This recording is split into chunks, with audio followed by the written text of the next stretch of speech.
over to Jan Plagge, who is the president of the biggest German organic association, Bioland, and also of IFOAM EU, and will tell us what the organic perspective is on this new concept of non-GMO GMOs. Yeah, thank you very much, Benny, and to all speakers who already exchanged a lot of very important arguments and perspective on this important issue. As president of IFOAM Organics Europe and Bioland, I'm speaking here today to represent the European organic agriculture and food sector. For us, the decision on the future genetic engineering in the European Union may have far-reaching consequences for the organic and GMO-free agriculture and food production in Europe. In some of the future scenarios that are considered by the Commission, by DG Sante, key pillars that protect the organic supply chain would be dismantled, including risk assessment, labeling requirements, and traceability procedures. Up to now, the precautionary principle has been a cornerstone of biosafety policies in Europe. Genetically modified varieties are only approved if, for example, a risk assessment covering health and environmental aspect has been passed. For us, ecosystem health is a key concern. And any medium and long-term risk of genome editing must always be examined on a case-by-case basis with comprehensive risk assessment and scientific evidence. This is as important for new genome techniques as it is for the older generation of GMOs, since techniques like CRISPR-Cas allow deep changes in the genome that can affect plant metabolism processes, for example. Just one example, because Benny said I have 1 or 2 minutes more because Markus is not here. One really important example of our breeding experiences, organic farmers. We are involved since 20, 30 years breeding and using and planting resistant varieties like scarf resistant apple trees, Peronospora resistant wine plants, and for example Phytophthora resistant or tolerant potatoes. Our potato growers have a long-lasting experience how fragile this Phytophthora infestant, tolerance or resistant genes are.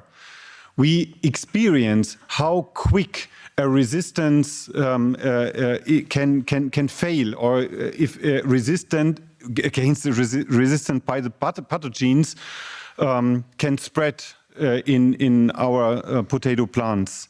So what we need and what we know together with all potato breeders in Europe is resistant management. What we do, for example, in our Bioland potato growers groups, that we are very careful to use these important resistant varieties which we achieve through just classical conventional breedings.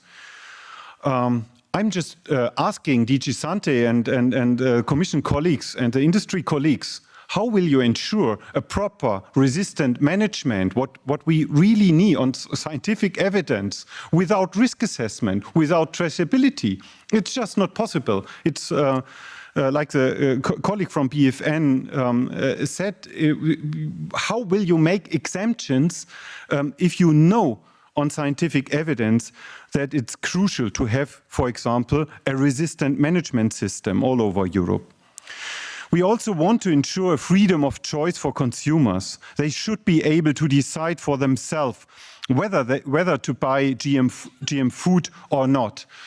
I'm talking to a lot of retailers all over Europe, and they are a bit scary to discuss in rounds like this on their opinions on GMO food, because they scare if a product is labeled, this is genetically modified or with genome editing produced, consumer will not buy it. And that is the reality. At least 400,000 other EU citizens have signed a petition to show their discontent with the possibility of exempting new genome techniques from EU strict genetic engineering legislation.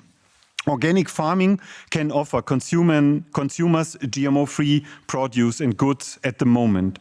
With a potential deregulation, the consumer confidence and the integrity of the entire organic food supply chain is at stake.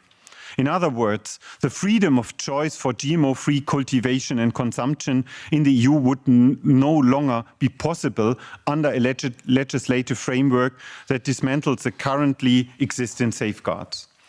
I want to highlight another important concern.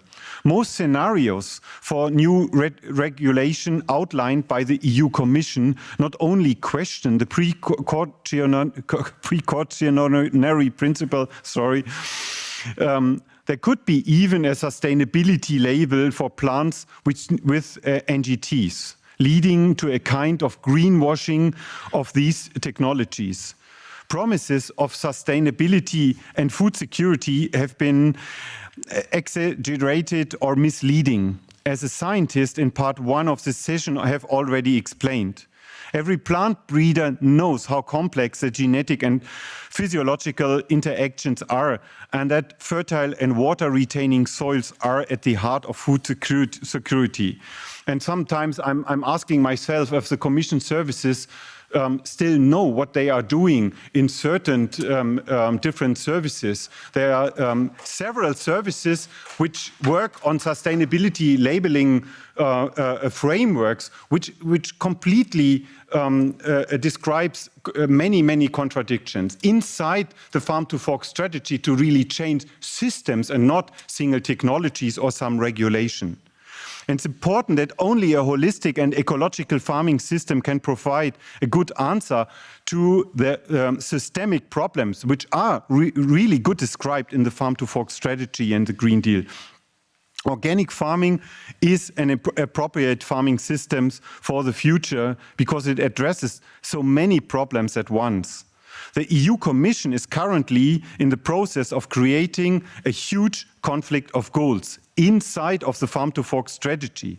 If it wants to expand GMO-free organic farming to 25% managed land by 2030, which is good and right, but at the same time, it wants to abolish the basis for GMO-free agriculture within the EU with new regulations. This is a clear contradiction. With the one-sided focus of one new technology, we are once again heading for the next dead end, especially for us, for our farmers all over Europe. Systemic problems must be answered with systemic solutions.